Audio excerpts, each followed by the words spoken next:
Hello, everybody. Welcome. This is going to be the first episode of our Player Spotlight presented by COD Agent. My name is Reform, and I'm here with the co-host Riv, and we're joined by our first ever guest, Fame. I just want to give a quick little introduction.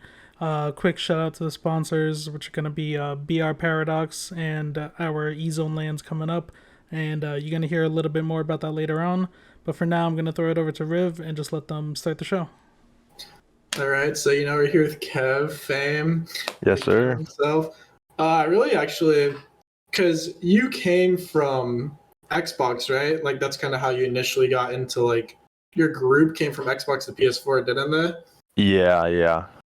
From World War II going into BO4, there was probably 10 of us total that went from Xbox to PS4 to compete.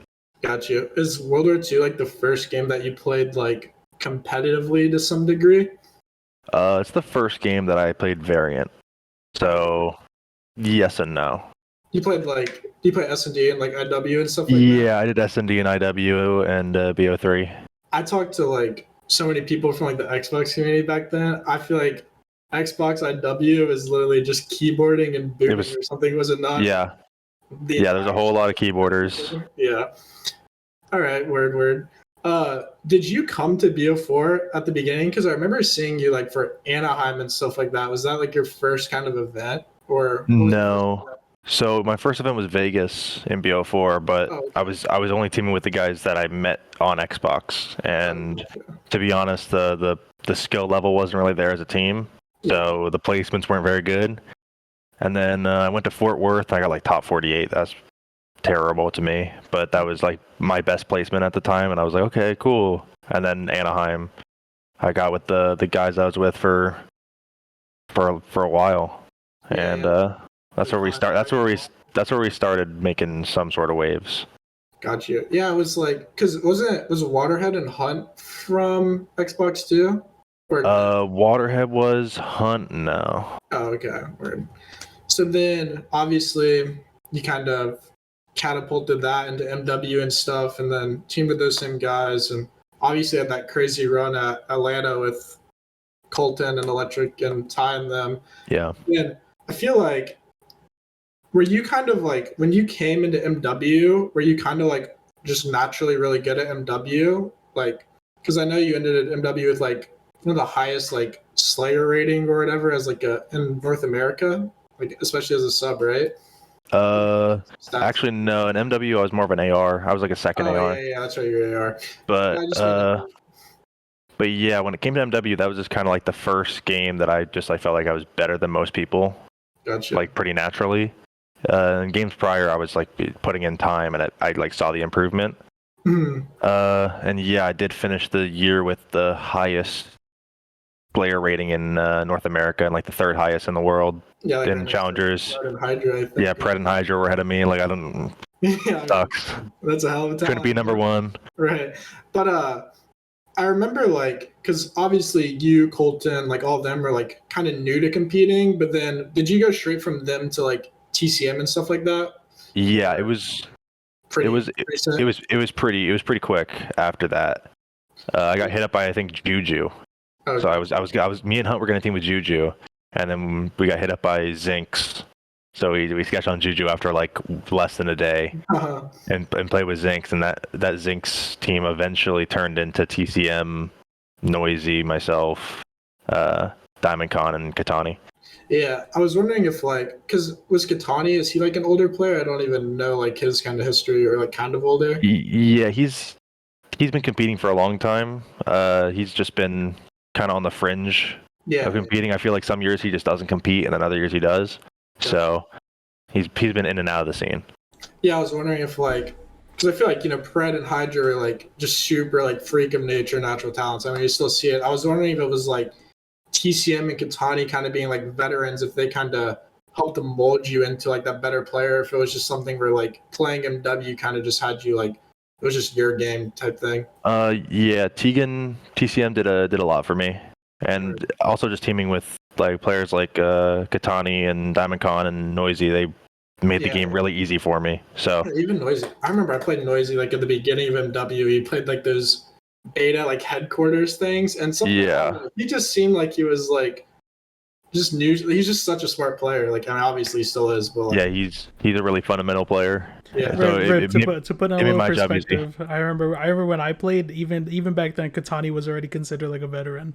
oh really? That's how long Katani's been playing. Katani's That's been around crazy. for the longest time since I remember. But like even like Kev said, like I feel like he was just like back then he was just on and on a game. Like Yeah. Ghost he Yeah. grinded, AW I don't think he touched. Same thing for BO3.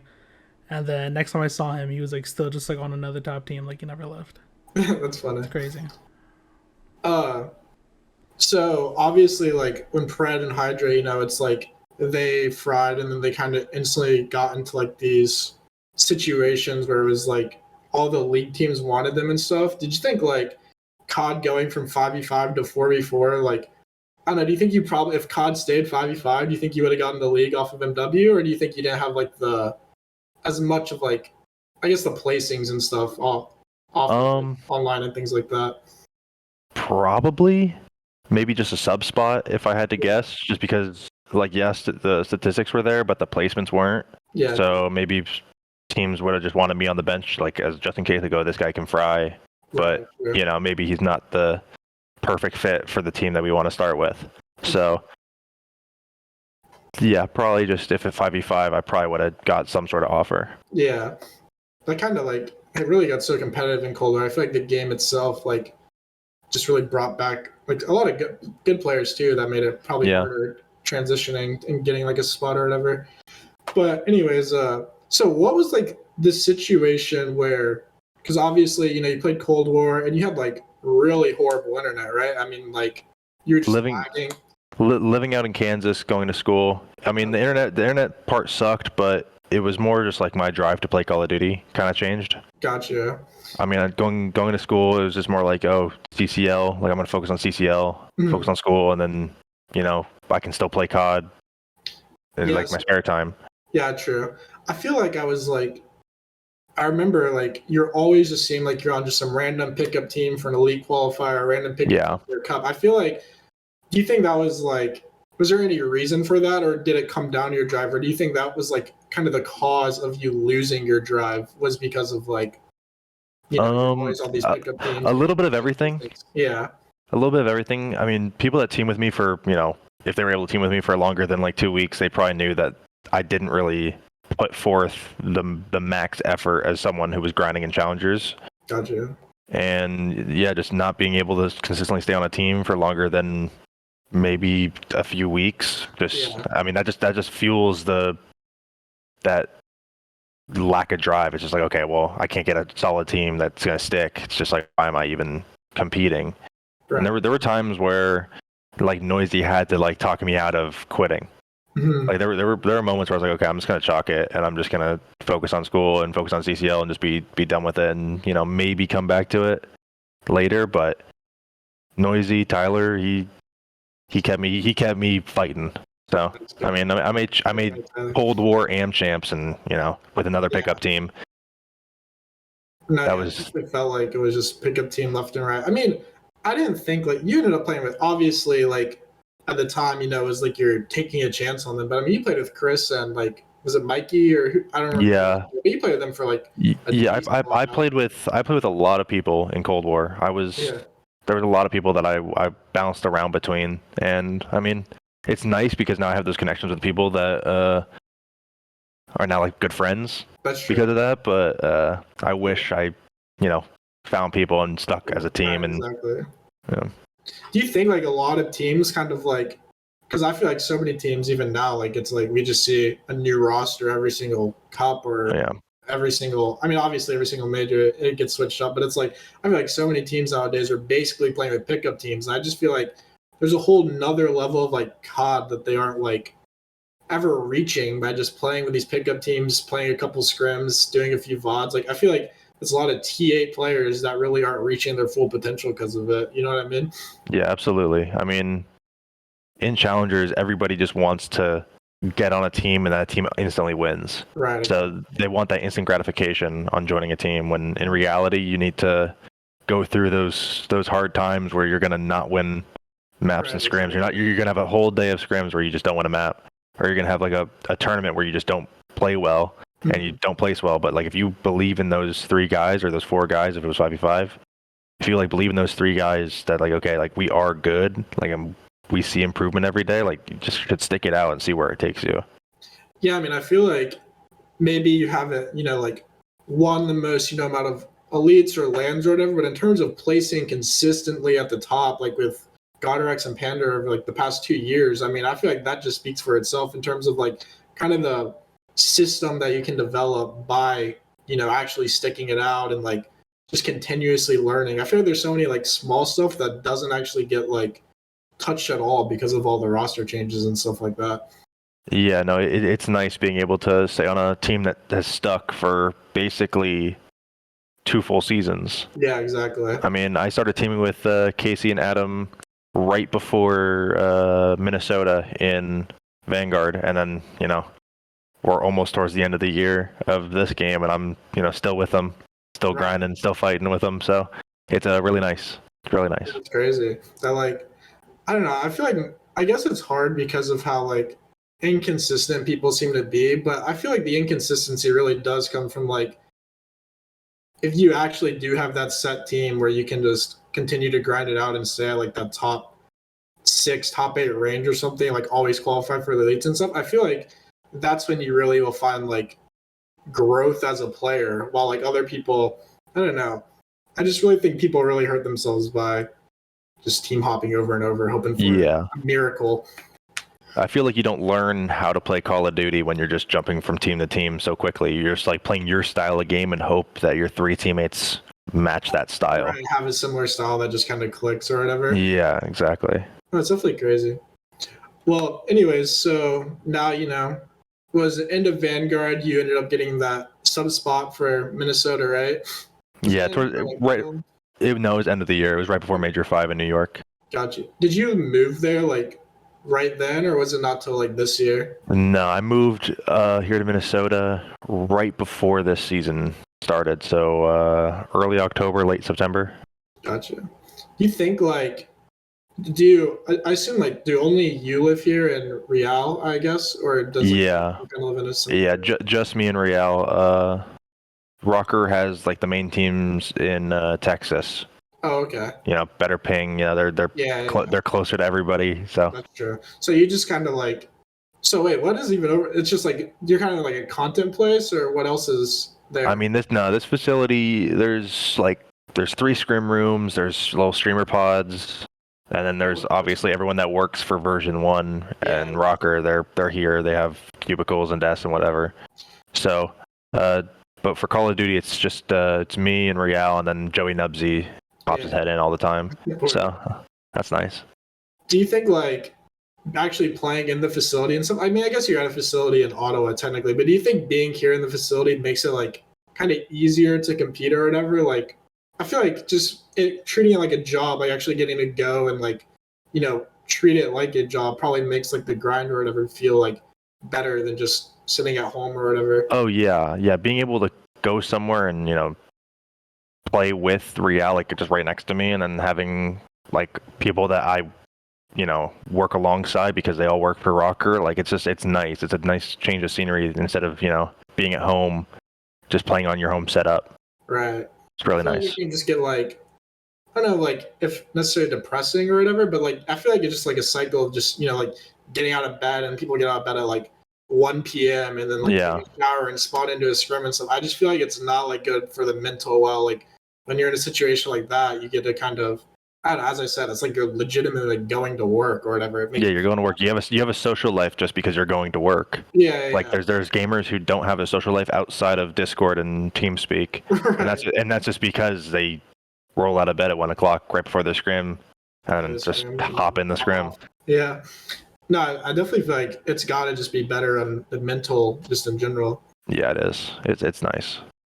But yeah, so talking about like obviously you had like all that success and like MW, and then obviously Cold War is a down year, but then you go into Vanguard and this COD, and you've been kind of like definitely one of the more dominant subs that we've seen in like challengers and stuff.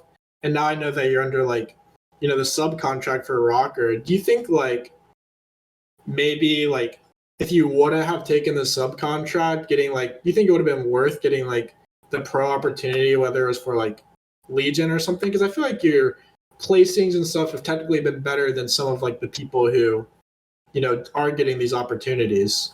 Not really.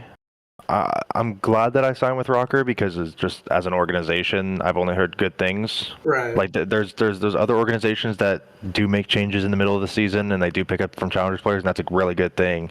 Mhm. But a lot of the time, those teams have like not a great culture. Like the culture is Right. not there.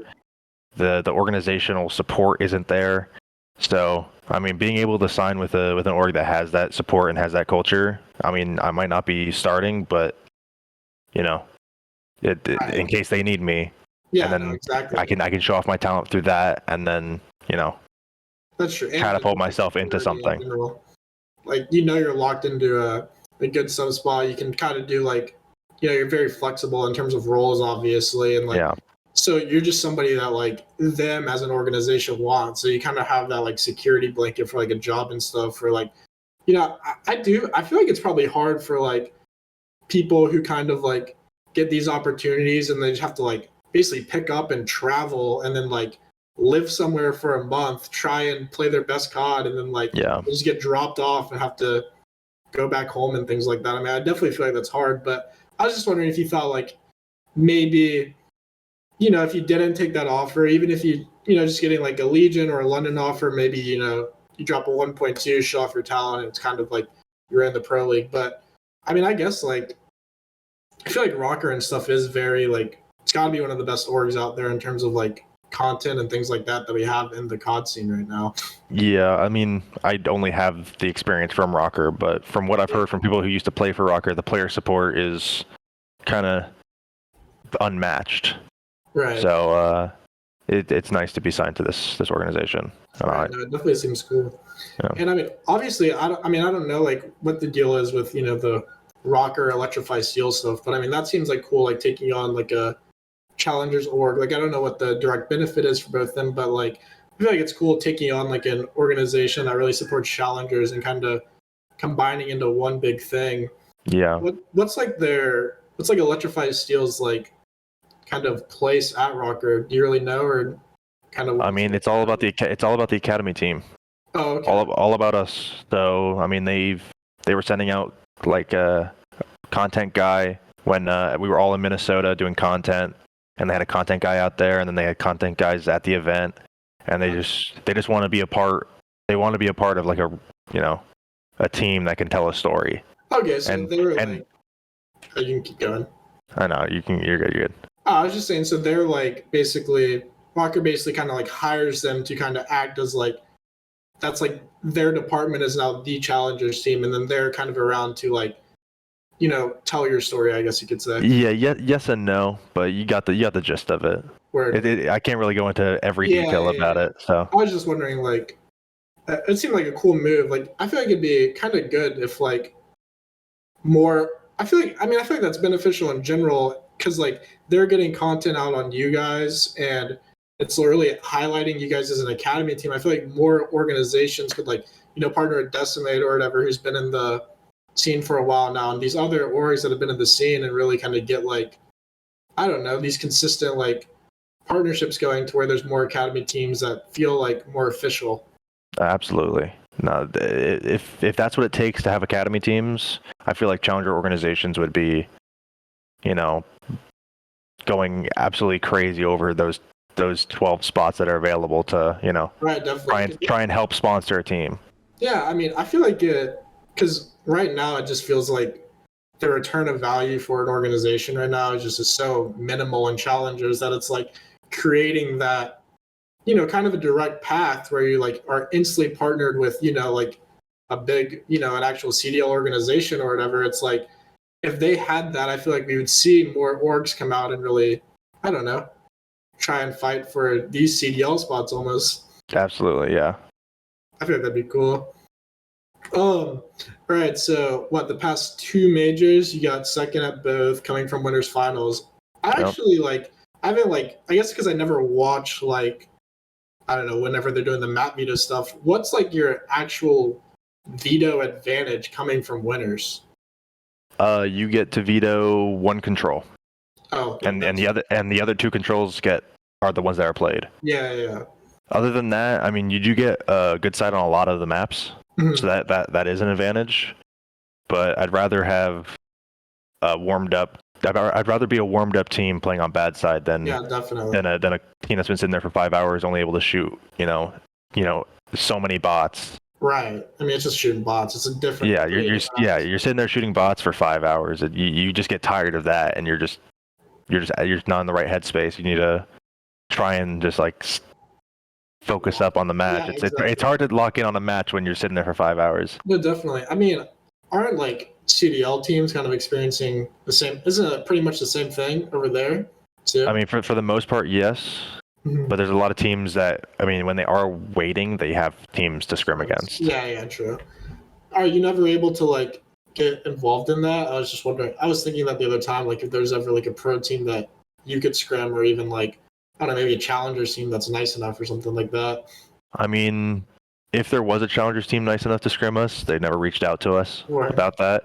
And then when it comes to the pro teams, they play on a different patch. Oh yeah, that's true. I forgot. So yeah, they play on the so it's just it's difficult to deal with that one. Yeah. You can't really play a pro team while you're waiting, and most challenger teams are either gone home or just already split up after the event, Yeah, they're already tweeting free agent and stuff right after they lost. Okay, so you really how many? What is it? 2? Is it 3 hard points, 3 SNDs? No. What is 2 it? hard points, 3 SNDs, 2 controls. Okay. And I feel like whenever you play a team like from North America, at least you kind of know how they play, to where it kind of helps your veto process. Yeah. I mean, for this last major, I mean, even if you've watched like VOD on them, I know you played them in winners. I mean, I feel like playing against like Team Notorious or whatever, I feel like it would just be not quite like the veto process just feels different. You know what I mean? Like you don't really know like. Yeah, you don't have an exact.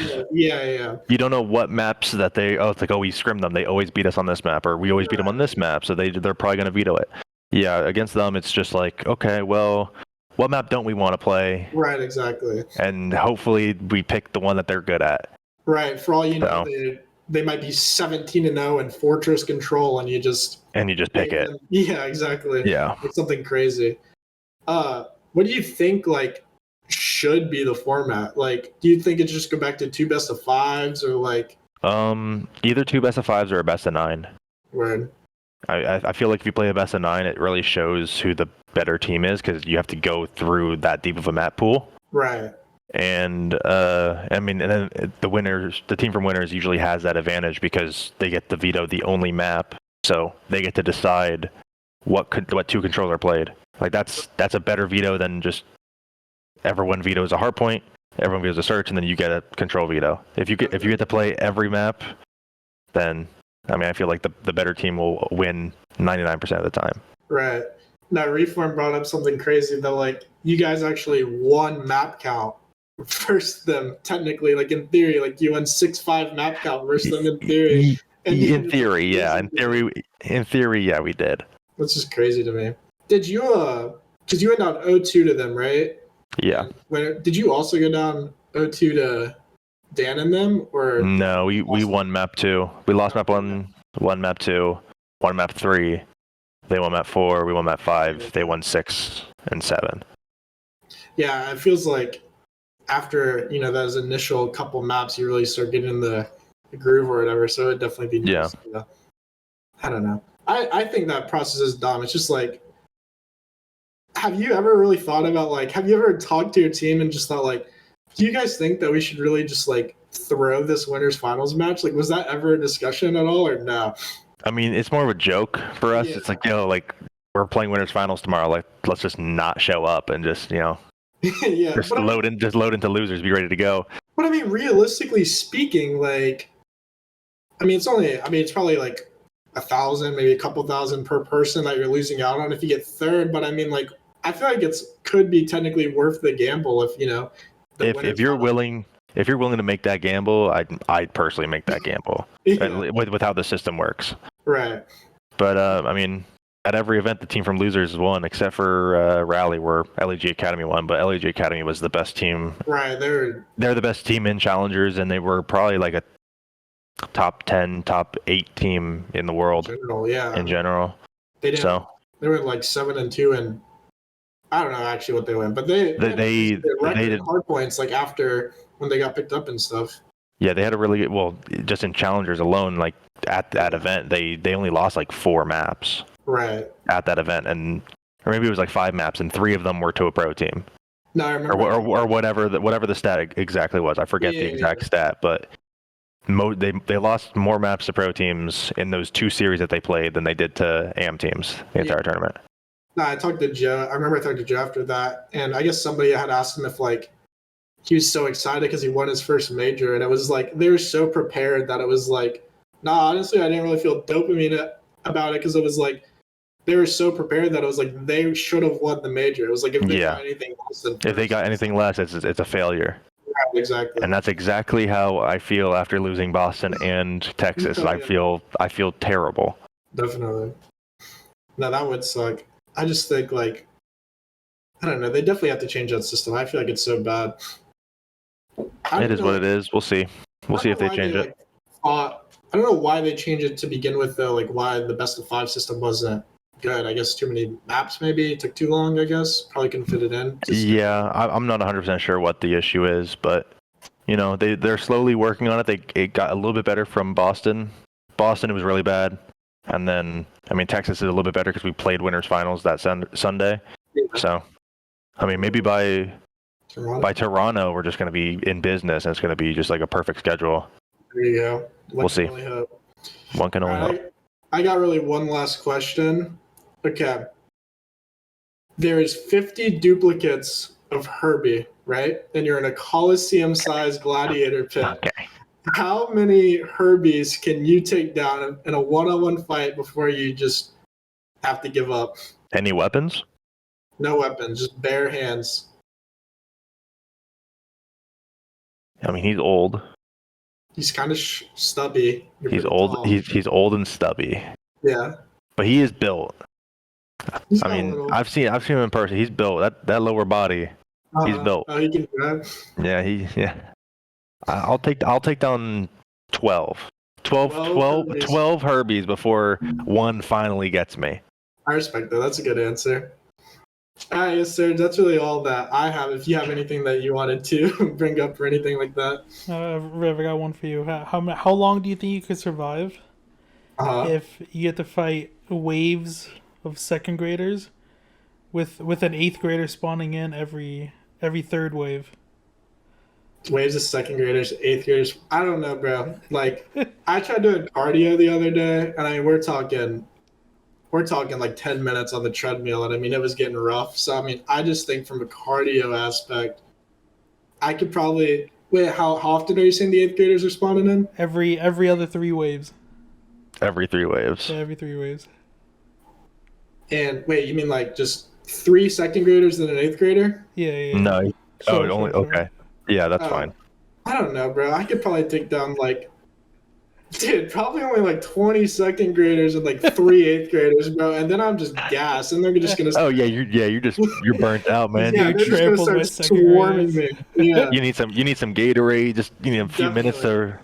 Yeah, if you get little Gatorade breaks, I mean, sure, I could go for 40. In between there?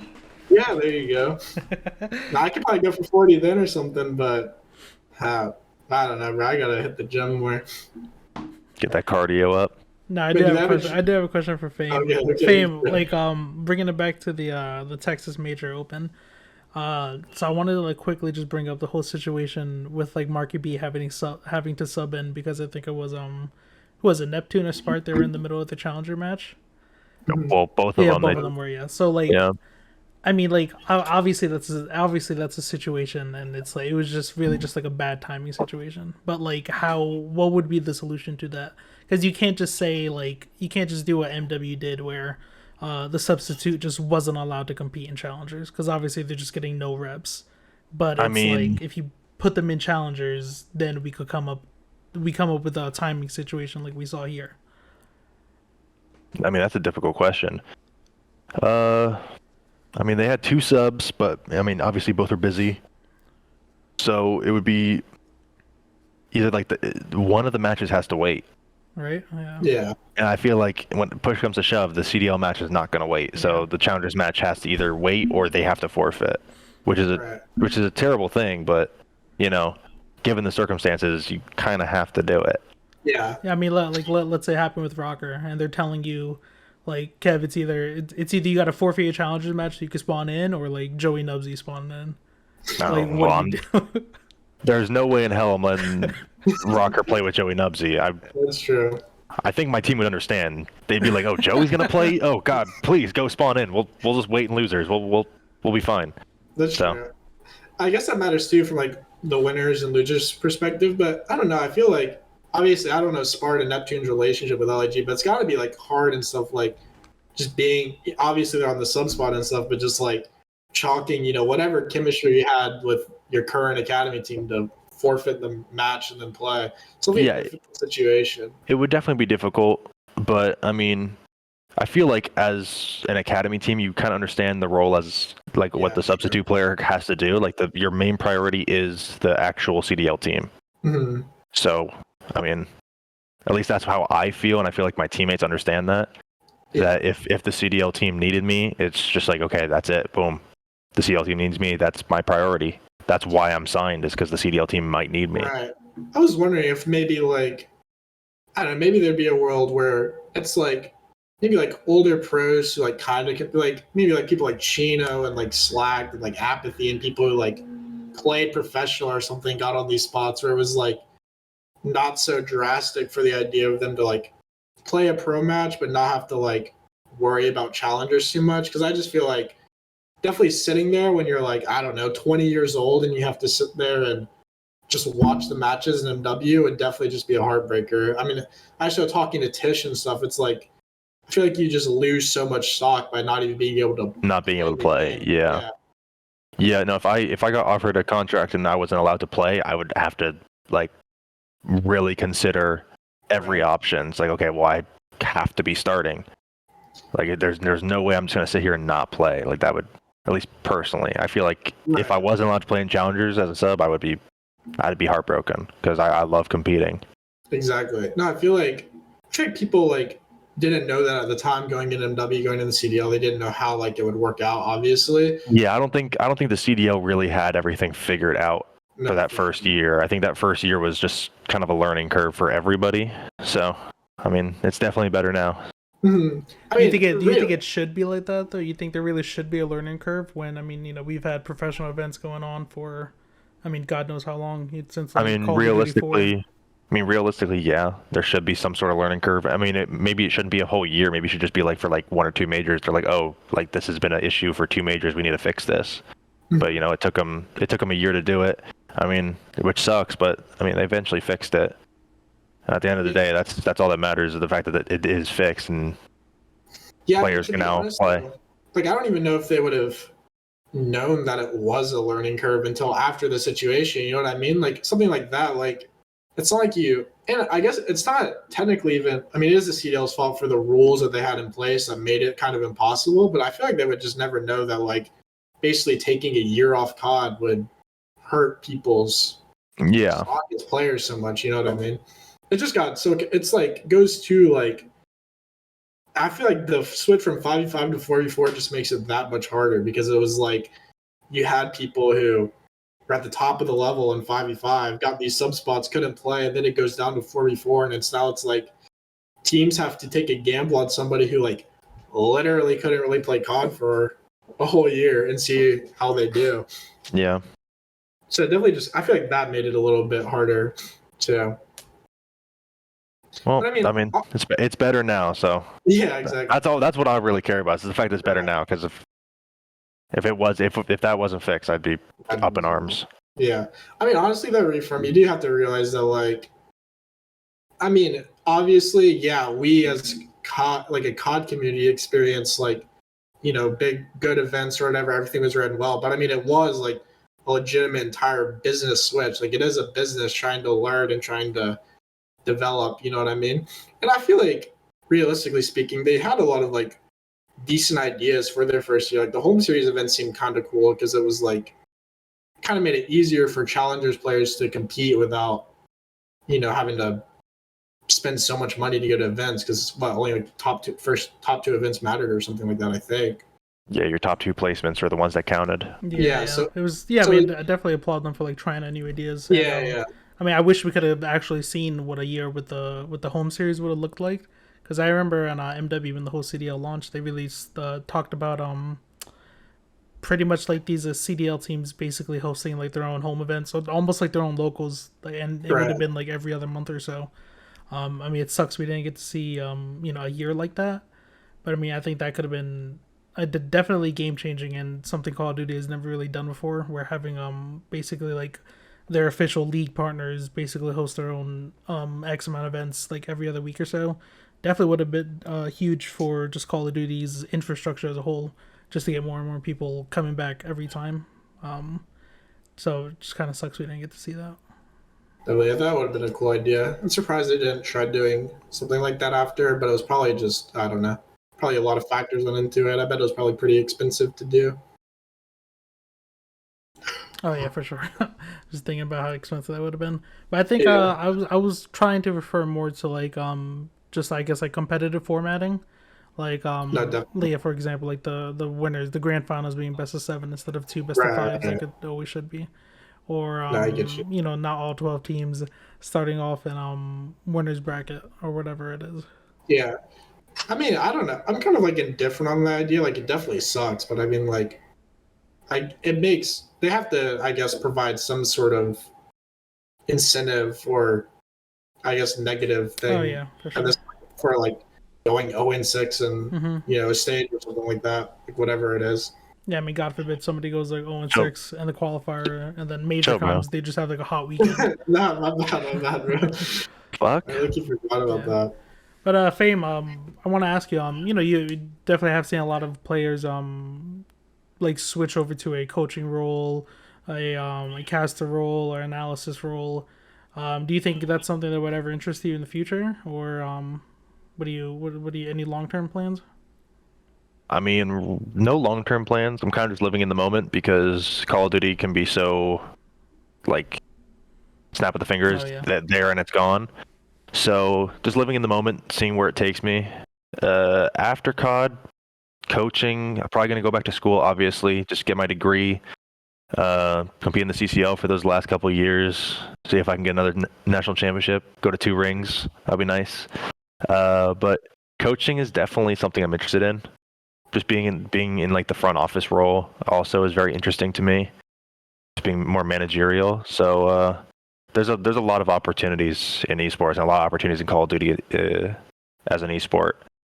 So we're just gonna see what happens. That's kind of what I'm living by. Is just let's see what happens. See what's next. You know. You'd be good in like a front office role. You're always good at like, I feel like talking to like all sorts of different people. I mean, I see you going to a CCL court with 30 different people in there and they all love you. So I feel like I feel like driving a good, like esports environment even after competing. I feel like when I'm comfortable, I can just be like super talkative and a super like people person. But it takes a while for me to get there.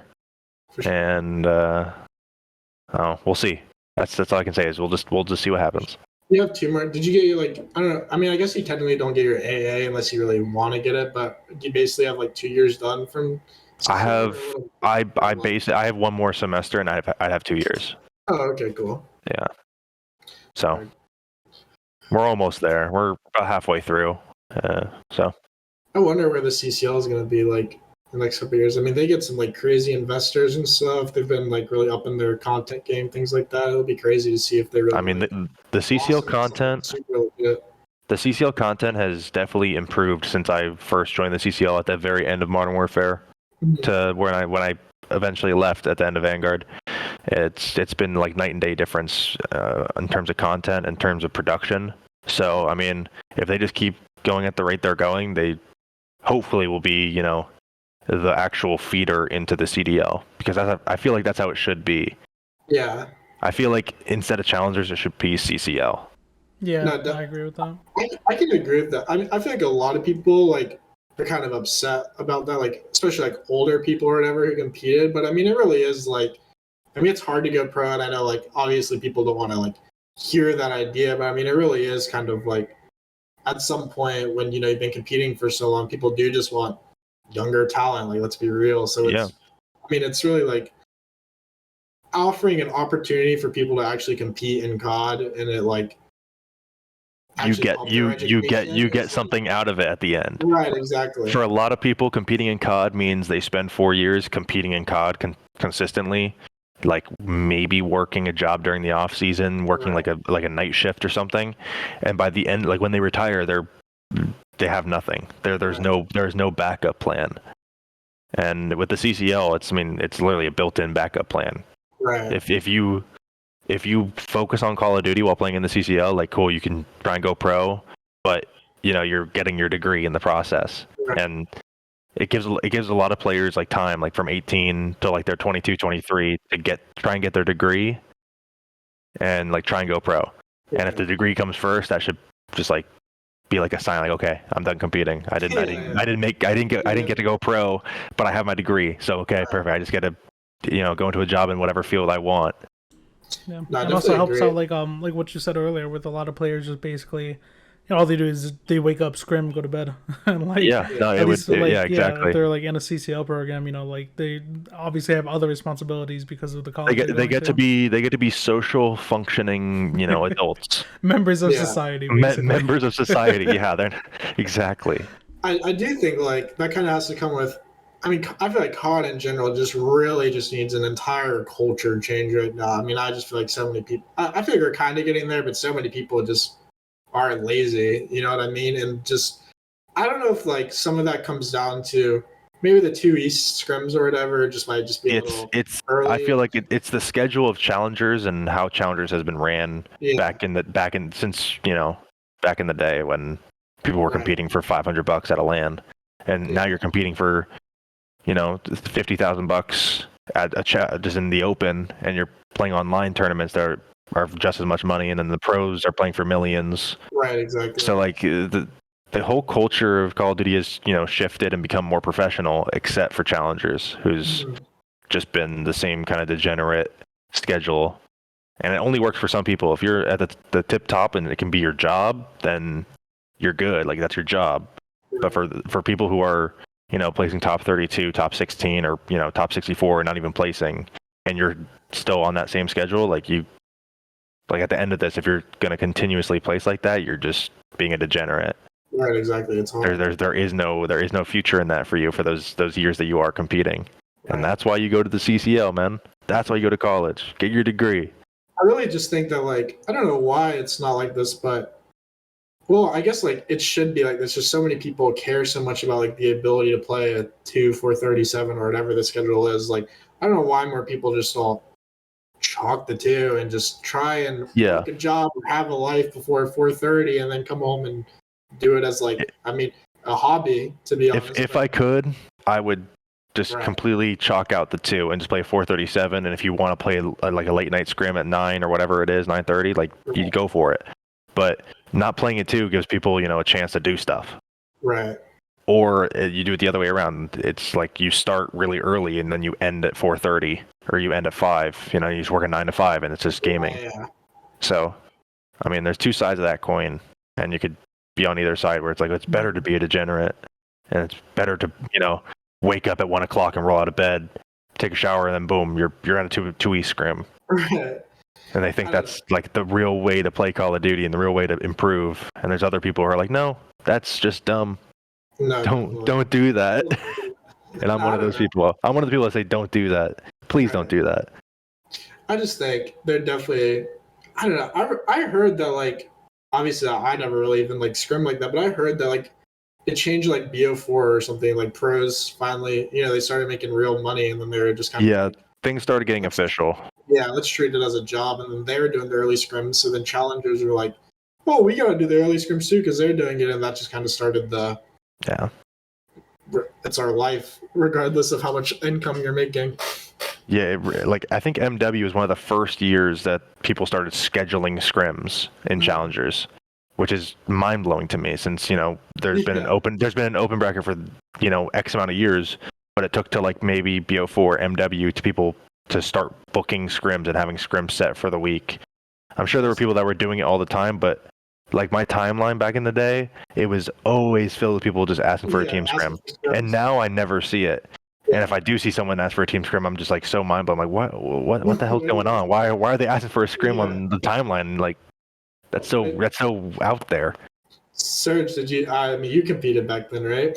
I mean, obviously, did you compete? I mean, you obviously book scrims. Like you have, but like there were times where you were probably just tweeting out like, "Yo, we need a scrim right now." Like tweet out. Yeah, I remember. Did you have did you have group chats like that where you could always get scrims, or what was the situation like back then before it was more official? I would say back then, and back then I'm talking from like IW through like World War II. I mean AW through like World War II. You had some group chats, but it was really just like a handful of teams in there. Majority of the time you could tweet out and you'll be fine. You'll find one. Yeah, you'll find. Yeah, you would be able to find a scrim, and then in those group chats, people weren't booking scrims. They were just like they would ask in that chat. They'd be like, "Yo, need a TS right now." And if anyone else needs one, they hit them up. Yeah, it was a bit less formal. But I feel like now, like if you're not in a scrim chat, like you're chalked. Like you're not finding anything. Yeah, like the top AM scrim chat, like every Friday at like 7 or 8 p.m. Eastern time, that's the time where everyone books.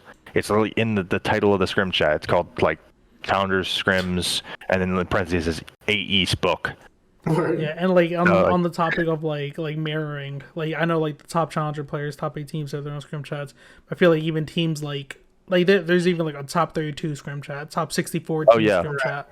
And it's like if you're not in those scrim chats, like you're not finding anything. Yeah, you're not finding a scrim. Yeah. I feel that also comes with like how dead COD is now compared to back then too. I mean, obviously, there's so many less teams. Right. And it's just so hard. Like, I don't know. The entire scene is just way less. Everybody just wants to play ranked play all day. That's about it. Yeah, less teams, less players. Yeah, people want top 250. People want top 250 over like a top 8 in a cup or a top 8 at an event. They'd rather have top 250 and their little black badge next to their name. Top 250. I mean, that's like 30 Twitch viewers, some TikTok followers. I mean, that's a couple subs. It's like you might get a 5 gifted here or there, like Yeah, that's a lot. Okay, what are you looking like? Well, what's your rank?